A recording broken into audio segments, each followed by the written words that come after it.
My mother-in-law spent 3 years trying to convince her son that I was a gold digger who trapped him into marriage. She had no idea that I was the one who insisted on a prenup, not to protect myself from her son, but to protect my $89 million trust fund from ever becoming a weapon in her hands. And now, in a lawyer's office on the 37th floor of a Manhattan high-rise, she was about to discover exactly who she'd been trying to destroy. My name is Eliza Harrington Caldwell. I'm 29 years old, and for the past 3 years, I've been married to the love of my life, Jonathan Caldwell. I've also been the target of a relentless campaign of humiliation, manipulation, and cruelty orchestrated by his mother, Victoria Caldwell, a woman who believes that her son deserves royalty and got stuck with what she calls the help. Victoria never missed an opportunity to remind me of my place. At family dinners, she'd comment on how I held my fork.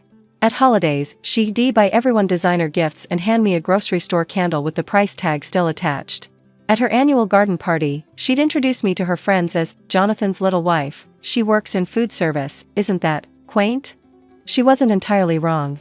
I did work in food service, as a waitress at a small diner in Brooklyn, 3 days a week. What Victoria didn't know was why I worked there, or what I did the rest of the time, or who my family actually was. She never asked. She only assumed. And assumptions, as she was about to learn, can be extraordinarily expensive. I met Jonathan at that diner 4 years ago. He came in on a Tuesday afternoon, soaking wet from the rain, and ordered a cup of coffee and a slice of pie. He was polite to me, genuinely polite, not the performative politeness of someone who sees waitstaff as beneath them. He asked my name. He asked about my day. He left a 50% tip and came back the next day. And the next day. And the next. By the end of the month, he'd asked me out. By the end of the year, he'd proposed. And through all of it, every date, every conversation, every moment of falling in love, he never once asked about my family's money. Because he didn't know it existed. I'd introduced myself as Eliza Harper, using my mother's maiden name. I lived in a modest apartment in Brooklyn, drove a 10-year-old Honda, and worked 3 shifts a week at a diner that paid $15 an hour plus tips. To Jonathan, I was exactly what I appeared to be, a woman working her way through life with nothing but her own 2 hands. He fell in love with that woman. And that's exactly what I'd wanted. You see, my real name is Eliza Harrington. My father, William Harrington, founded Harrington Industries, a manufacturing conglomerate that supplies components to every major tech company in North America. When he passed away 6 years ago, he left the company to a board of directors, a charitable foundation in his name, and a trust fund in mine worth $89 million. I'd spent my early 20s watching wealthy men pursue me for my last name, watching friends betray me for access to my connections, watching people smile to my face while calculating my net worth behind my eyes. By the time I was 25, I was exhausted by the performance of it all. So I'd stepped away. I'd moved to Brooklyn, taken a job at a diner owned by my late mother's best friend, and started living the anonymous life I'd always craved. I volunteered at a youth literacy program. I took art classes at a community center. I made friends who liked me for my personality, not my portfolio. And then I met Jonathan, and I decided to find out if real love was possible, love based on who I was, not what I had.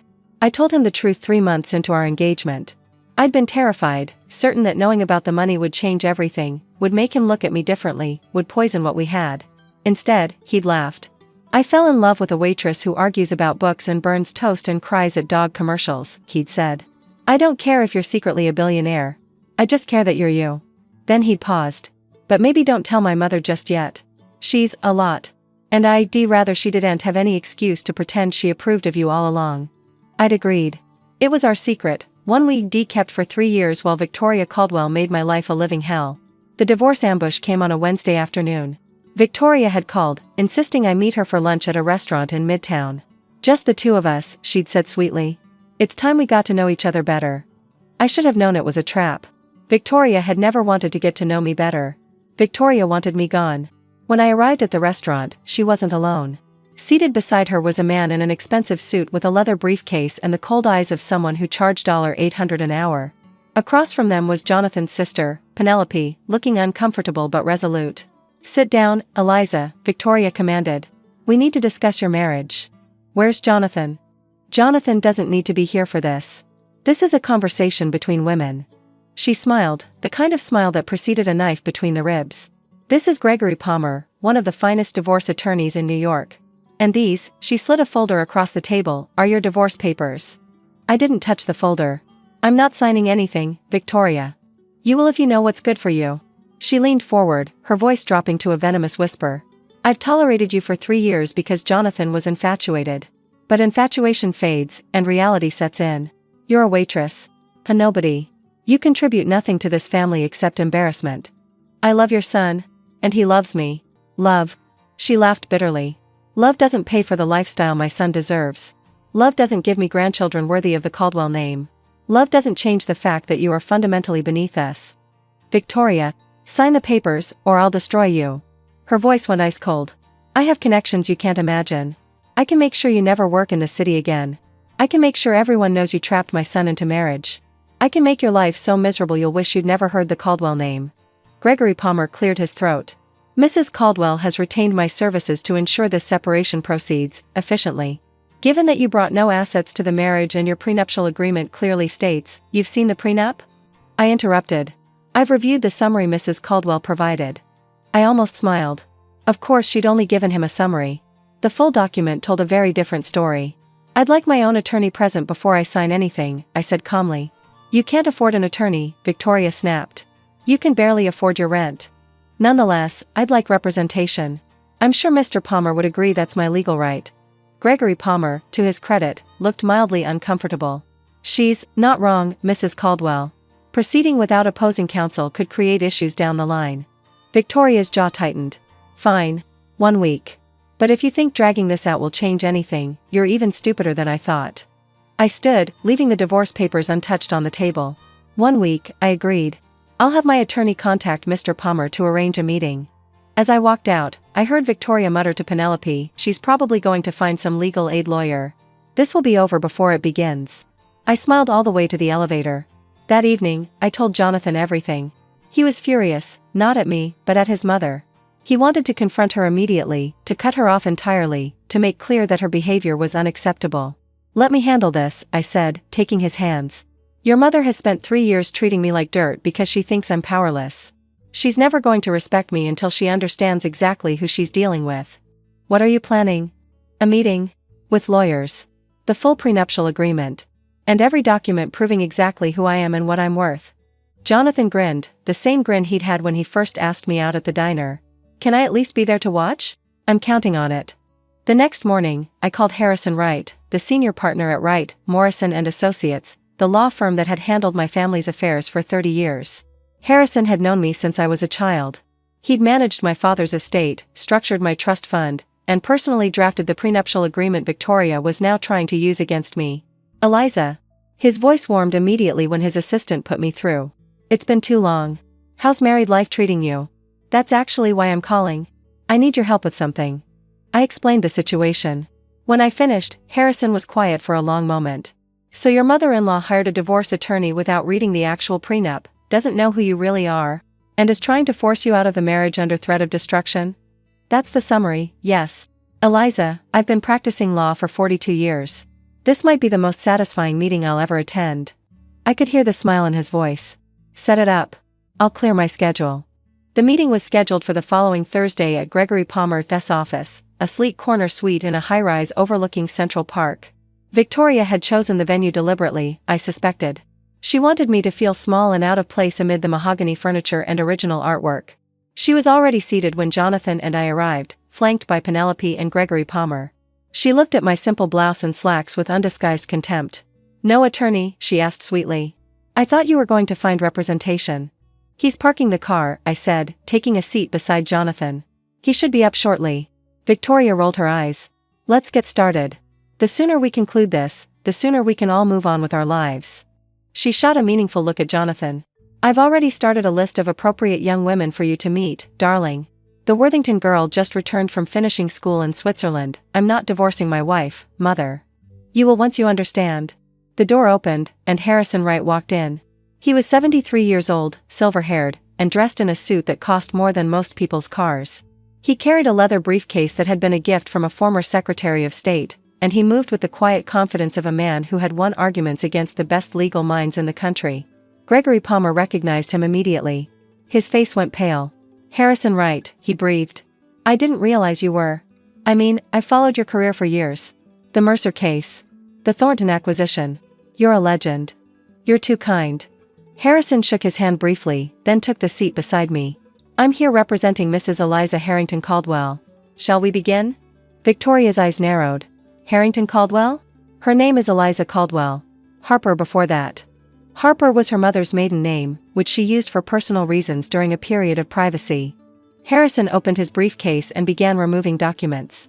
Her legal name, as it appears on the marriage certificate and all other official documents, is Eliza Marie Harrington Caldwell. Harrington, Victoria repeated slowly. The name was clearly ringing a distant bell. Why does that? Perhaps we should review the prenuptial agreement, Harrison interrupted smoothly. I understand there's been some confusion about its terms. He slid a thick document across the table, the full prenup, not the summary Victoria had provided to Gregory.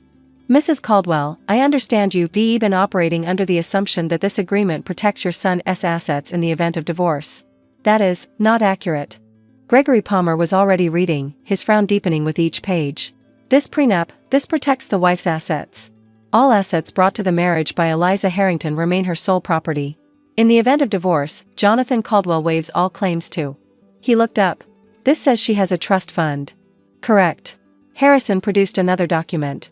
The Harrington Family Trust, established by the late William Harrington of Harrington Industries, with Eliza as sole beneficiary. Current value, $89.3 million, as of last quarter's statement. The silence in the room was absolute. Victoria's face had gone completely white.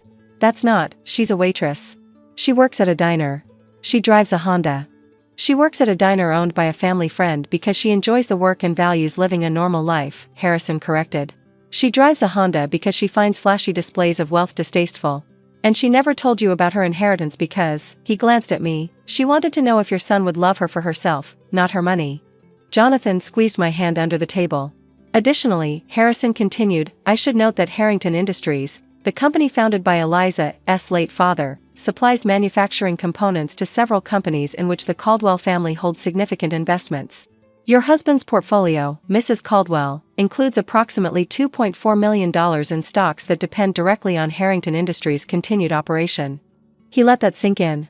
To summarize, your daughter-in-law is worth more than your entire family combined. Your son signed a prenup protecting her assets, not his. And you've spent 3 years publicly humiliating the sole heir to a company that substantially impacts your financial well-being. Harrison closed his briefcase with a soft click. Did you not know who she was? Victoria looked like she might actually faint.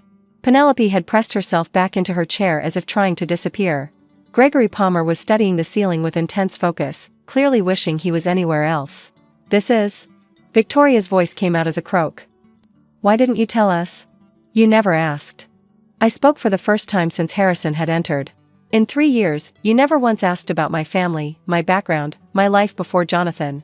You decided I was a gold digger the moment we met, and nothing I did could change your mind. If I had known.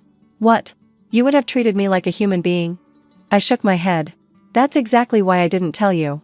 I wanted to see who you really were, and you showed me. Every snide comment. Every grocery store candle.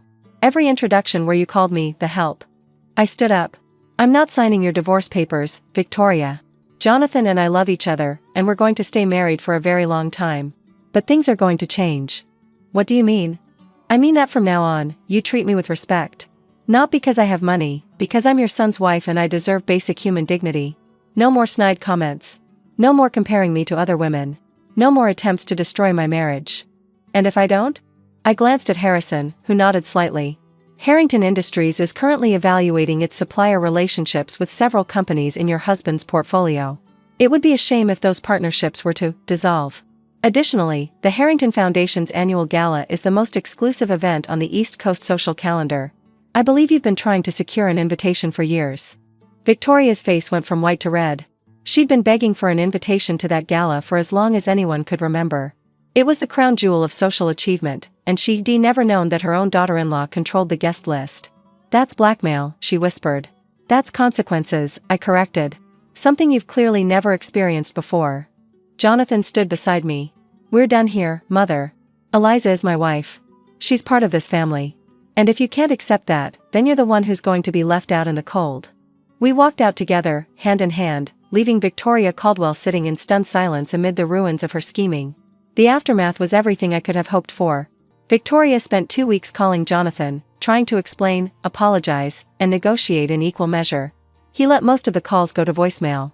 When he did answer, he was polite but firm, respect Eliza, or don't be part of our lives. Penelope actually came around first.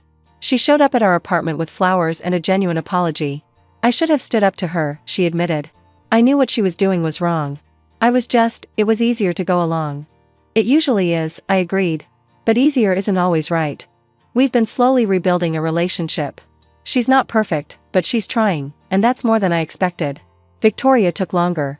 It was 3 months before she could bring herself to have a civil conversation with me, and 6 months before anything resembling warmth entered her voice. But the snide comments stopped. The comparison stopped. The grocery store candles were replaced with thoughtful gifts that showed she actually paid attention to my interests. I don't think she'll ever truly like me. But she respects me now, and that's all I ever really wanted. Last month, I attended the Harrington Foundation Gala with Jonathan by my side. It was my first public appearance as Eliza Harrington since I stepped away from that world 8 years ago. Victoria was there too, finally, after years of trying. She walked through the door, saw the banner with my family's name, saw me standing beside the foundation's board of directors, and nearly dropped her champagne glass. I smiled and waved her over. "Welcome to our gala, Victoria. I hope you enjoy yourself." The look on her face was worth 3 years of grocery store candles. I still work at the diner 3 days a week. I still drive my Honda. I still live the quiet, anonymous life I chose for myself all those years ago. But now, when Victoria Caldwell introduces me at family events, she doesn't call me the help anymore. She calls me our Eliza, of the Harringtons. And I smile every time, because I know the truth. She didn't start respecting me because of my last name or my trust fund. She started respecting me because I refused to be destroyed. My mother-in-law thought I was too poor to deserve her son. She tried to force me out with divorce papers and threats. The prenup lawyer found an $89 million trust fund she never knew existed. And now she brags about me at every party she attends. Funny how money changes people's opinions. But it never changed mine. And that's the only thing that matters.